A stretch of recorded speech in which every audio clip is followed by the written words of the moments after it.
నమస్కారం అండి. నేను డాక్టర్ మోహన్ శ్రీనివాస్ మాట్లాడుతున్నానండి. నేను కార్డియాలజిస్ట్ని. ఇవాళ మనం హార్ట్ అటాక్ల గురించి మాట్లాడదాం. సో దేశంలో మన దేశంలో అన్నిటికంటే ఎక్కువ ప్రాణాలు పోయేది ఇన్ఫెక్షన్ల వల్ల పోతున్నాయి. రెండవది యాక్సిడెంట్ల వల్ల పోతున్నాయి. మూడవది హార్ట్ అటాక్ల వల్ల పోతున్నాయి. అదే అభివృద్ధి చెందిన దేశాలు, ఫర్ ఎగ్జాంపుల్ అమెరికా లాంటి దేశం తీసుకుంటే క్యాన్సర్ వల్ల మృతి చెందేవాళ్ళు ఎక్కువ ఉంటారు. ఎందువల్ల? వాళ్ళు పెద్దవాళ్ళు ఉన్నటువంటి పాపులేషన్ ఎక్కువ ఉంటుంది కాబట్టి. సో మన దేశం వరకు వస్తే హార్ట్ అటాక్ అనేది 3వ స్థానాల్లో ఉంది. కానీ ఇప్పుడు అభివృద్ధి చెందకపోయినా ఏ దేశాల్లో అయినా సరే క్యాన్సర్ వల్ల మృతులు మనం ఏం చేయలేం. యాక్సిడెంట్ల వల్లవి అఫ్కోర్స్ అది అది అది వేరే అంశం, తర్వాత మాట్లాడదాం. ఇకపోతే హార్ట్ అటాక్ వల్ల మృతి చెందుతున్న వాళ్ళందరూ కూడా కాపాడగలిగినటువంటి వాళ్ళు. సో మనం కాపాడలేకపోవడం వల్ల వాళ్ళు మృతి చెందుతున్నారు అనేటటువంటిది దీనిలో తేటతలంగా అందరికీ తెలుస్తోంది. కానీ ఎవరు కాపాడబడుతున్నారు, ఎవరు హార్ట్ అటాక్ వల్ల ప్రాణాలు కోల్పోతున్నారు అనేటటువంటిది మనం పరిశీలిస్తే దానిలో ప్రధానంగా 2 అంశాలు ఉంటాయి. హార్ట్ అటాక్ రాగానే త్వరగా ఆ రక్తనాళం బ్లాక్ అయిందని ఐడెంటిఫై చేసి దాన్ని క్లియర్ చేయగల కెపాసిటీ ఉన్నటువంటి ఫెసిలిటీ. ఆ ఫెసిలిటీలో మనకి త్వరగా నేర్పుగా చేసేటటువంటి యాంజియోప్లాస్టీ చేయగల వైద్య బృందము, డాక్టరు ఉండడం ఫస్ట్ది. రెండవది అతని దగ్గరికి మనం సమయంలో తీసుకువెళ్ళడం. ఇది 2వ పాయింట్. సో ప్రధానంగా 2 మనకి ఇది గర్వంతోనో లేకపోతే ఒళ్ళు బలుసో చెప్పేది కాదు. ఇది ఆత్మవిశ్వాసంతో మేము చేయగలము అనేటటువంటి ధైర్యంతో నేను చెప్తున్నటువంటి మాట. సో ఎంత కాంప్లెక్స్గా ఉన్నా, ఎంత సంక్లిష్టమైనటువంటి కేసు అయినా సరే దాన్ని హార్ట్ అటాక్ ఉన్నప్పుడు దాన్ని పూర్తిగా క్లీన్ చేసే కెపాసిటీ మా హాస్పిటల్కి నాకు ఉన్నది. కానీ 2వ పాయింట్ ఏంటి? మనం తీసుకెళ్లే పేషెంట్ యొక్క పరిస్థితి. సో ఒకవేళ హార్ట్ అటాక్ వచ్చింది అంటే గుండెలో నొప్పి వచ్చింది అంటే హార్ట్ అటాక్ మొదలైనట్టే. ఈ మొదటగా గుండెలో, ఛాతీలో గుండెకి సంబంధించిన నొప్పి వచ్చిన తర్వాత అది ఎంత పెద్ద హార్ట్ అటాక్ అయినా సరే, ఎంత తీవ్రమైన హార్ట్ అటాక్ అయినా సరే 3 గంటల లోపల కనుక మీరు నేను చెప్పినట్టుగా యాంజియోప్లాస్టీ వెంటనే చేయగలిగినటువంటి సెంటర్కి వెళ్ళగలిగితే పూర్తిగా పేషెంట్ బయటకు వస్తాడు. ఆ హార్ట్ అటాక్ చిన్నదైనా కావచ్చు, పెద్దదైనా కావచ్చు. కానీ అక్కడి నుంచి మీకు డిలే అయిన కొద్దికి కూడా ఆ హార్ట్ అటాక్ సైజ్ పెరుగుతూ ఉంటుంది. సో నేను ఇన్ఫ్యాక్ట్ ఒక 3 గంటలు ఏదైతే మనం గోల్డెన్ అవర్ అనుకున్నామో 12 గంటల దాకా పర్వాలేదు. కానీ అది కనుక 2 రోజులు అయిపోయింది అనుకోండి, ఇక హార్ట్ అటాక్ వచ్చిన తర్వాత యాంజియోప్లాస్టీ చేసి కూడా పెద్ద ఉపయోగం ఉండదు. ఎందువల్ల? పూర్తిగా కండ దెబ్బతినిపోయి ఉంటుంది. సో ఇదంతా నేను ఎందుకు చెప్పాల్సి వస్తుంది అంటే, ఈ మధ్యనే ఒక 3 రోజుల క్రితం ఒక పేషెంట్ వచ్చారు. సో ఆ పేషెంట్కి ఛాతీలో నొప్పి సాయంత్రం 4 గంటలకు వచ్చింది. కానీ అతను ఇది ఛాతీలో నొప్పి నాకు ఉందా లేదా అని ఆలోచించి మొత్తానికి ఏదైతే కానివ్వండి, ఈ స్టోరీ అంతా మనకి ఉపయోగపడేది కాదు. చివరికి హాస్పిటల్కి వచ్చింది అతను రాత్రి 11:30 గంటలకు వచ్చాడు. అంటే ఎన్ని గంటలో చూసుకోండి, ఆల్మోస్ట్ 7:30 గంటలు ఈ హార్ట్ అటాక్తో ఇంట్లో కూర్చోవడం జరిగింది. సో 7:30 గంటల తర్వాత వచ్చేసరికి అతనికి బీపీ లేదు, ఊపిరితిత్తులు అంత నీరు పట్టేసి ఉన్నది. సో అతనికి ఎమర్జెన్సీ డిపార్ట్మెంట్లోనే వెంటిలేటర్ మీద పెట్టాల్సినటువంటి అంత తీవ్రమైనటువంటి పరిస్థితిలో వచ్చాడు. సో మా హాస్పిటల్ తరఫు నుంచి బెస్ట్ టీము, గుండె పరంగా, క్రిటికల్ కేర్ పరంగా మేమందరం తయారుగా తీసుకొచ్చినటువంటి పేషెంట్ పరిస్థితి ఏమిటి? హార్ట్ అటాక్ తీవ్రత వల్ల పూర్తిగా హార్ట్ డ్యామేజ్ అయిపోయి, గుండె బలహీనపడిపోయి, బీపీ కూడా చాలా తక్కువగా ఉన్నటువంటి పరిస్థితుల్లో వచ్చాడు. అఫ్కోర్స్ చెప్పినట్టుగా వెంటిలేటర్ మీద పెట్టి పరిస్థితి ఇది బాబు, దీనికి ఇంతకంటే వేరే మార్గం లేదు, 2 స్టెంట్లు కనీసం పడవచ్చు. ఎందుకు 2 స్టెంట్లు ఎలా పడవచ్చు అని మనకు తెలుసు అని మీకు అనుమానం రావచ్చు. ఈసీజీ చూడగలిగిన వాడు ఈసీజీ చూస్తే హార్ట్ అటాక్ తీవ్రత ఎంత ఉన్నది తెలిసిపోతుంది. సో అప్పుడైతే నాకు వాట్సాప్లో వీళ్ళు ఈసీజీ పంపించారో అప్పుడే నాకు తెలిసిపోయింది ఇది తీవ్రమైనటువంటి గుండెపోటు. ఎడం పక్కన ఉన్నటువంటి ప్రధాన రక్తనాళం, లెఫ్ట్ మెయిన్ అంటారు, లెఫ్ట్ మెయిన్లో ఉన్నటువంటి గడ్డ ఉంటే ఎలాంటి ఈసీజీ మార్పులు వస్తాయో అలాంటి ఈసీజీ మార్పులు ఆల్రెడీ వేసి ఉన్నాయి. సో ఇది కాంప్లెక్స్ యాంజియోప్లాస్టీ అవ్వబోతోంది నాకు అప్పుడే అర్థమైంది. సో కనీసం 2 స్టెంట్లను, మినిమం 2 స్టెంట్లన్నా పడకపోతే ప్రాణం బయటపడదు. చెందుకు లెఫ్ట్ మెయిన్ అనే దానికి ఎడం పక్కన ముఖ్య ప్రధాన రక్తనాళానికి 2 భాగాలు ఉంటాయి. 2 పెద్ద పెద్ద రక్తనాళాలకి డివైడ్ అవుతుంది. అది గుండె ముందు భాగంలో పోయేటటువంటి ఎల్ఏడి అని, గుండె పక్క భాగంలో వచ్చేటువంటి సర్కంఫ్లెక్స్ అనేటివి కూడా ఈ లెఫ్ట్ మెయిన్ అనేటువంటి ఒక మేజర్ రక్తనాళం ఇస్తుంది. సో అక్కడ నుంచి అక్కడ కనుక ఉంటే అది ప్రాణానికి ఆయువు పట్టు అనమాట. సో అక్కడ బ్లాక్ ఉంటే ప్రాణానికి తీవ్రమైన హాని ఉంది, మనిషి బతకడం చాలా కష్టం. ఇది కూడా 3 గంటల్లో వస్తే మనం దాన్ని బయటకు లాగేయచ్చు పేషెంట్ని. సో ఇప్పుడు ఆ కేసు గురించి నేను చెప్పడం జరిగింది. చివరికి మనం ఏం చేసాం అనేటటువంటిది ఇప్పుడు మీకు యాంజియోగ్రామ్ రూపంలో నేను చూపిస్తాను. సో ఇప్పుడు ఏదైతే నేను తీవ్రమైన హార్ట్ అటాక్ గురించి మాట్లాడానో అతని యాంజియోగ్రామ్ ఇదన్నమాట. ఇది గుండె, ఇది ఎడమ పక్కన ప్రధానమైనటువంటి రక్తనాళం. ఇది రక్తనాళం ముందుకెళ్ళడం కనిపిస్తోంది.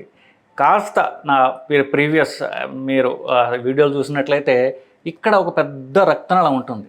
ఆ రక్తనాళము పూర్తిగా మూసుకుని పోయింది ఇక్కడ. సో ఇకపోతే ఇది ఇక్కడి నుంచి ఇక్కడ దాకా లెఫ్ట్ మెయిన్ అంటాం. ఇది గుండె ముందు ఉన్నటువంటి రక్తనాళము. ఈ గుండె ముందు ఉన్నటువంటి రక్తనాళం ఏంటో మీకు వేరే యాంగిల్లో చూపిస్తాను. ఇక్కడ చూడండి, ఈ పక్కన రక్తనాళం అయితే మీరు చూడండి ఇక్కడి నుంచి ఇక్కడ దాకా చిన్న నల్లగా తెలుస్తోంది. అది ఇక్కడి నుంచి వచ్చేటటువంటి రక్తనాళం. అది 100% మూసుకుని పోయింది. అదే మేజర్ హార్ట్ అటాక్ అంటాం.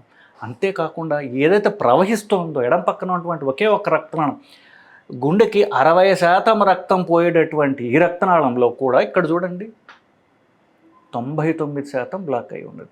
సో ఎడం పక్క నుంచి వచ్చేటటువంటి మెయిన్ రక్తనాళం ఒకటి 100% బ్లాక్ అయింది, ఇంకోటి 99% బ్లాక్ అయింది. సో ఇంతకంటే తీవ్రమైనటువంటి హార్ట్ అటాక్ మోస్ట్లీ ఉండదు. ఇతను వచ్చింది 11:30 గంటల తర్వాత, బీపీ 70 ఉన్నది. దానికి మందులు పెట్టాము. మందులు పెట్టిన తర్వాత అఫ్కోర్స్ ఇంత తీవ్రమైన హార్ట్ అటాక్ వస్తే గుండె బలహీనపడటం వల్ల ఊపిరితిత్తుల్లో నీరు నిండిపోయి ఉంటుందని చెప్పాం కాబట్టి ఊపిరి తీసుకోవడం కష్టమైపోతుంది, అతను పడుకోలేడు. కాబట్టి అతన్ని వెంటిలేటర్ మీద పెట్టడం కూడా జరిగి వెంటిలేటర్ మీద యాంజియోప్లాస్టీకి షిఫ్ట్ చేసాం. ఇప్పుడు నెక్స్ట్ మనం వెంటనే 2 వైర్లు పాస్ చేస్తాం. ఏ రక్తనాళాలు బ్లాక్ అయ్యాయో దానికి ఒక రైలు పట్టా లాంటిది ఒకటి ప్రవేశపెడతాం. ఈ వైర్ అంటూ వెళ్తే ఆ వైరు మీద మనం బెలూన్లో స్టెంట్లో సమస్తం ఎదగాలంటే దాని మీద ముందు అక్కడికి మనకు ఇప్పుడు ఇక్కడి నుంచి ఇంకో చోటకి వెళ్ళాలనుకోండి, పొరకాలు ఏం చేసేవాళ్ళు, ముందు రైలు పట్టా వేసేవాళ్ళు. వేసిన తర్వాత గూడ్స్ రైలు కావచ్చు, ప్యాసింజర్ రైలు కావచ్చు, ఏ రైలు కావాలంటే ముందు రోడ్ అంటూ ఉండాలి కదా. అట్లా 2 వైర్లు అంటూ ఈ 2 రక్తనాళాల్లోనూ ప్రవేశపెడతాం. ఇది ప్రధాన స్టెప్. ముందు మనకు రోడ్ అంటూ ఉంటే, ఒక రైలు పట్టా అంటూ ఉంటే దాని మీద మనం స్టంట్లు కానీ బెలూన్ క్లీన్ చేయడానికి అవన్నీ పంపించవచ్చు. ఇది క్రూషియల్ స్టెప్. అది 2 నిమిషాల్లో చేయడం జరిగింది. సో నెక్స్ట్, సో మీరు చూసినట్లయితే అప్పటికే గుండె బాగా హార్ట్ రేట్ తగ్గిపోవడం అంటూ జరుగుతోంది. ఇప్పుడు చూడండి ఇక్కడ మీకు చెయ్యిలాగా 2 ఎముకలు కనిపిస్తున్నాయి కదా. టేబుల్ మీదనే అతనికి ఈ గుండె బలం బాగా తక్కువ ఉండడం వల్ల గుండె ఆగిపోయింది. సో ప్రొసీజర్ మొత్తం మీద 2 సార్లు గుండె ఆగిపోయింది. వెంటనే సిపిఆర్ అంటూ టేబుల్ మీదనే చేస్తూ యాంజియోప్లాస్టిక్ మేము ఉపక్రమించాం. సో ఒక పక్క సిపిఆర్ చేస్తుంటాడు, ఇంకొక పక్క నేను క్లీన్ చేసేస్తూ ఉంటాను. లేకపోతే అంత టైం లేదు మనకి. సో ఇంకొకళ్ళు సిపిఆర్ చేస్తున్నాడు, అలా నేను అలాగనే గుండె రక్తనాళాల్లో క్లీనింగ్ అంటూ చూడండి. ఇక్కడ మళ్ళీ నల్లగా చూసారా, అంటే ఏంటి, పైన అతను పని చేస్తున్నాడు, కింద నుంచి నా పని నేను చేసుకుంటూ పోతున్నాను. అంతా తీవ్రమైన పరిస్థితిలో ఉంది ప్రస్తుతం. సో అలా చేయంగానే చూసారా, ఇది గుండె పక్కన ఉన్నటువంటి రక్తనాళంలో పూర్తిగా ఫ్లో వచ్చేసింది. సో మనం చేయగలిగింది ఇంకా చేసేది ఉంది, బట్ ముందే చెప్తున్నాం, మనం కరెక్ట్గా టైంలో తీసుకొచ్చినట్లయితే, బీపీ కొంచెం ఉన్నట్లయితే, గుండె బలం కొంచెం ఉన్నట్లయితే మనం ఇది కాపాడేటటువంటి పరిస్థితి, అంటే పూర్తిగా అతను బయటపడేసేటటువంటి పరిస్థితి. కానీ ఎంత డిలే చేసి తాను డ్యామేజ్ చేసుకునే పరిస్థితి రావడం వల్ల మనం చేయగలిగింది కూడా తక్కువగా ఉంటుంది. ఎనివే చూడండి, ప్రొసీజర్లో మనకి ఎలాంటి ప్రాబ్లము లేదు. వెంటనే రక్త ప్రసరణ 2 రక్తనాళాల్లోనూ కూడా మనం రెస్టోర్ చేసేసాం. బెలూన్తో 2టిని క్లీన్ చేసేసాం. ఇదంతా అవ్వడానికి హార్డ్లీ మొత్తం నేను చూపించిందంతా కూడా ప్రొసీజర్ ఇప్పుడు చూసుకుంటే 2-3 నిమిషాల్లో మొత్తం అంతా అయిపోయింది. ఏంటి క్లీనింగ్ వరకు అయింది ఇప్పుడు దాకా. చూసారా, సో ఇంతకుముందు మీరు గుర్తున్నట్లయితే ఈ రక్తనాళం మొత్తం లేదు, ఈ రక్తనాళం ఉంది, అది దాన్ని మళ్ళీ క్లీన్ చేయాలి. ఇప్పుడు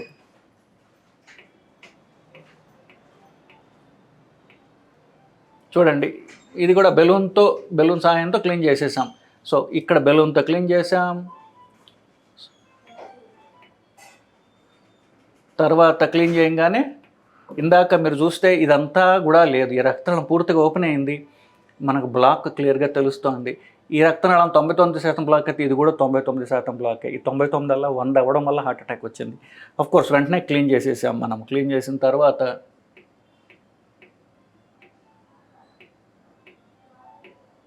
సో వెంటనే ఇది ఎక్కువ టైం కాకుండా 2 స్టెంట్లు అవసరం అని చెప్పాక 2 రక్తనాళాలకి బ్లాక్ ఉండడం వల్ల 2 స్టెంట్లు అవసరం పడతాయి. ఈ 2 కూడా స్టెంట్లు ఒకేసారి ఒకటి తర్వాత ఒకటి కాదు, ఒకేసారి 2 స్టెంట్లు పెట్టేసి పక్కన పెద్దది చేసి ఇది చూడండి, ఇది ముందు భాగంలో దానికి స్టెంట్ వేసేసిన తర్వాత పూర్తిగా రక్త ప్రసారం రెస్టోర్ అయిపోయింది. సో గుండె ముందుది గుండె పక్కనది కూడా పూర్తిగా అంతా రక్త ప్రసారం రెస్టోర్ అయిపోయింది. ఇదంతా అవ్వడానికి ఎంత టైం పట్టింది అనుకుంటున్నారు? మ్యాక్సిమం 15 to 20 మినిట్స్ మధ్యలో ఇంత కాంప్లెక్స్ హార్ట్ అటాక్ అయినా మనం వెంటనే మనం ట్రీట్ చేయడం, 2 స్టెంట్లు వేసేసేంత క్విక్గా చేసాం మనం. మీరు చూడండి ఇప్పుడు ఎంత మంచి రిజల్ట్ వచ్చిందో. ఈ రక్తనాళం ఏదో 99% బ్లాక్ ఉన్నదో అది పూర్తిగా నార్మల్ అయిపోయింది.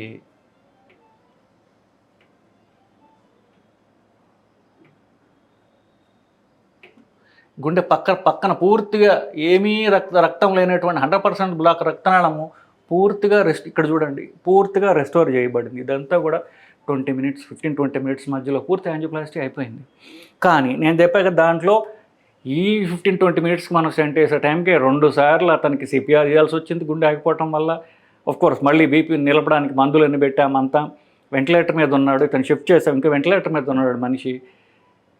కిడ్నీలు పనిచేయట్లేదు అంత కొంతకాలము, కొంతసేపు బీపీ లేకపోవటం వల్ల. బీపీ ఎప్పుడో తక్కువ ఉంటుందో కిడ్నీ సరిగ్గా పనిచేయదు. సో కిడ్నీ షట్ డౌన్ అయింది. డయాలసిస్ చెప్పాము, బతుకుతాడో లేదో చెప్పడం కష్టం. ఈ పరిస్థితి రావడానికి నేను ఇందాక చెప్పిన 2 కారణాల్లో ఒకటి డాక్టర్ స్కిల్ పుష్కలంగా ఉంది. రెండవది పేషెంట్ యొక్క పరిస్థితి. ఆ పేషెంట్ పరిస్థితి పూర్తిగా ఏ టైంలో మీరు డాక్టర్ దగ్గరికి వెళ్తారు అన్న దాని మీద ప్రధానంగా ఆధారపడి ఉన్నది. సో ఈ 2 కలిస్తేనే కానీ పేషెంట్కి మంచి రిజల్ట్ రాదు. నేను ఎంత గొప్పవాడిని అనుకున్నా కూడా పేషెంట్ యొక్క గుండె పరిస్థితి కొంచెం బెటర్గా కనీసం నేను చెయ్యి అందిస్తే వాళ్ళు చెయ్యి లేపి నా చెయ్యి పుచ్చుకునే అంత బలమైన ఉండాలి. ఆ మాత్రం కూడా లేకపోతే మనుషులు కాపాడటం అనేది కష్టతరమైన విషయం. సో మళ్ళీ చెప్తున్నా, గోల్డెన్ అవర్ అంటే మొదటిసారి ఎవరికైతే షుగర్ ఉంటుందో, ఎవరికైతే బీపీ ఉంటుందో, సిగరెట్ తాగుతారో, ఫ్యామిలీలో ఎవరికైతే strong family history of heart attacks ఉంటాయో, ప్రధానంగా షుగర్ ఉన్న వాళ్ళకి ఛాతీ మధ్య భాగంలో నొప్పి వచ్చి దాంతో చెమటలు పడుతున్నాయంటే అది ఖచ్చితంగా గుండె ప్రాబ్లం ఉందో లేదా అని రూల్ అవుట్ చేసుకోవడం తప్పనిసరి. అక్కడి నుంచి మన వాచ్ మొదలైపోతుంది. 3 గంటల్లో మీరు హాస్పిటల్కి వెళ్ళిపోవాలి. హాస్పిటల్లో స్టంట్ కూడా పడిపోవాలి. అంటే తొందరగా మీ చుట్టుపక్కల హాస్పిటల్ ఎక్కడుందనేది ముందు వెతుక్కోండి. అక్కడికి పోయి ఈసీజీ తీయించుకోండి. అక్కడ ప్రాబ్లం ఉందో లేదా తర్వాత చూసుకోవచ్చు. లేదంటే మనం డిలే చేసే కొద్దికి, మనం తటపటాయించే కొద్దికి, మనం సెకండ్ ఒపీనియన్ థర్డ్ ఒపీనియన్లు తీసుకునే కొద్దికి, మన ఫ్రెండ్స్ 50 మందికి ఫోన్ చేసే టైంకి ఇదంతా ఎంతో విలువైన సమయాన్ని కోల్పోతున్నాం. ముందు హాస్పిటల్లో ఉంటే ఆ తర్వాత మీరు మిగతా విషయాలు ఫోన్లో అవన్నీ తర్వాత చేసుకోవచ్చు. మీరు హాస్పిటల్లో ఉంటే వాళ్ళు త్వరగా అరేంజ్మెంట్స్ చేస్తారు. మీరు మాట్లాడుతున్న ఒక పక్క అరేంజ్మెంట్స్ అవుతూ ఉంటాయి తప్ప ఇంట్లో కూర్చుని నాకు గుండెల నొప్పి వచ్చిందా కాదా అని తటపటాయించడం, ఫోన్లు చేయడం, 2 ఓపెన్ 3 ఓపెన్, దానివల్ల సమయం వృధా చేయడం తప్ప ప్రాణాన్ని విలువైన టైంని మనం వృధా చేసి ప్రాణం మీద తెచ్చుకునేటటువంటి ప్రమాదం కూడా ఉంటుందండి. So time is health, time is muscle అంటారు మా గుండె పరిభాషలో. అంటే ఎంత టైము త్వరగా తీసుకెళ్ళగలిగితే గుండె కండ అంతా మనం కాపాడగలము. Time is muscle is life. So గుండె కండ యొక్క బలమే అతని జీవితం. అది పూర్తి కోల్పోతే జీవితం ఉండదు. సో టైమ్ ఈజ్ మజిల్ అంటారు కాబట్టి ఎంత త్వరగా మీరు హాస్పిటల్కి తీసుకెళ్ళగలిగితే అంత కాపాడే అవకాశం ఎక్కువగా ఉంటుందండి. నమస్కారం.